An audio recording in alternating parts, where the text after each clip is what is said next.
Obviously, everybody knows that negative self-talk is very much detrimental to anything in terms of be it nutrition, weight loss, going to the gym, having a goal to obviously get leaner, get bigger.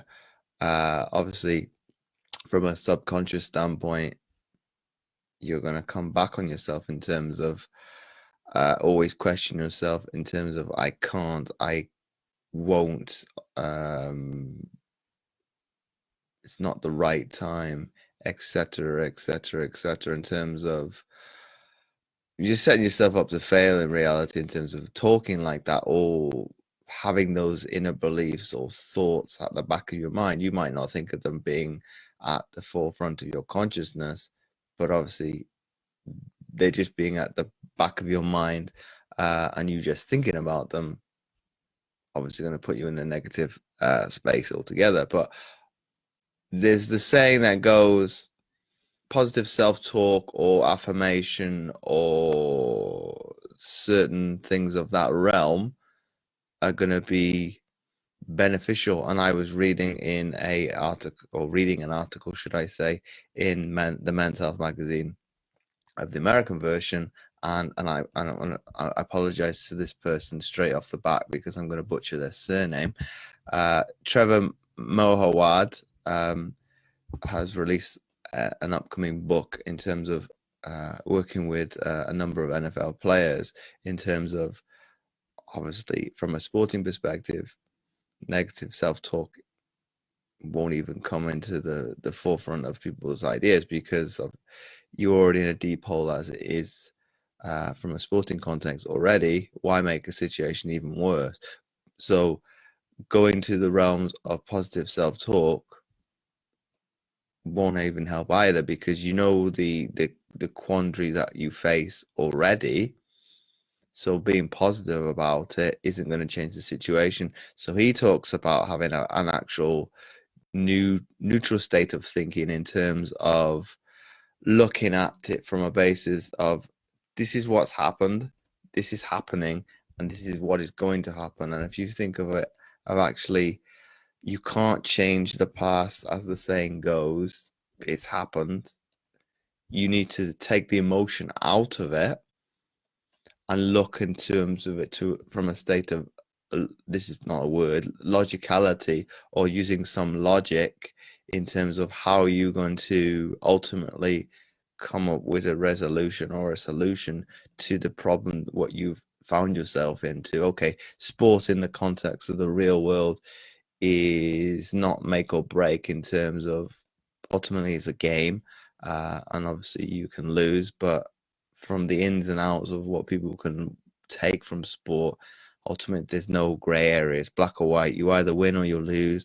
Okay, the argument to that would be soccer or football in Europe, be it you can have a draw, but from the majority of sports, there's a winner and loser.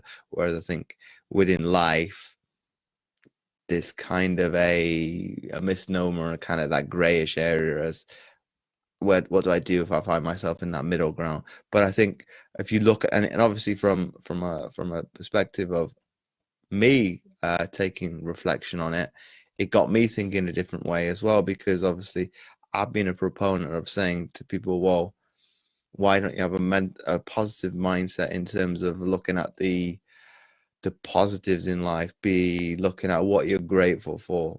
Well, for some people, that's not going to actually serve them. Whereas if you can re-find that neutrality in terms of looking at things in a logical way, in terms of not necessarily, and I'm not explaining this the best of my ability, so I do apologize, in terms of looking at ways in which you can take it step by step, using like a play-by-play analysis of your life, be it using very much an American football analogy, and taking each step as you can and being ever present in terms of that moment and looking to build from the momentum that you're gaining as opposed to looking at if I use a Walt Disney film of Cool Runnings, they'll use affirmation very much throughout that film. In terms of the one that springs to mind is when they're talking in the bathroom, in terms of I see power, I see pride, I see a bad mofo. Okay, that's going to build up a sense of euphoria and emotional belief in oneself. But if you have a neutrality or a neutral state where you kind of detract from the emotion of what is bad with the event, be it anger, or sadness, etc., and you take that away, but on the other side, you don't look at the positivity of what you're going to get out of it, but you kind of have a neutral state where you take the emotion out of it completely. I think people will be better served going forward with that kind of mentality. And it's very, very much one I can definitely see when I do take the emotion out of the situation. I'm more neutral. I don't look to get annoyed or try to see where they're coming from. I take it from a standpoint. Let's take emotion out of it altogether and obviously build from it. And I think in a nutshell, I think it will better serve people in terms of going forward, in terms of their mindset to realize what they ultimately want to achieve. So that's a nutshell. It's a short and sweet one. I wanted to make it a little bit shorter than 7 minutes, but I hope you enjoyed that. If you like, I will tag the article in the description after I've come off, so you guys can read it for yourself. It's something that I've reached out to him after I read the article anyway, to try and get him on my podcast in the future to talk about it in a little bit more context and a little bit more in depth in terms of how did he come up with the methodology of it in the first place, and how can you generalize it and take it outside of the sporting context and put it into real life. So that's one I'll keep you guys in the loop in terms of.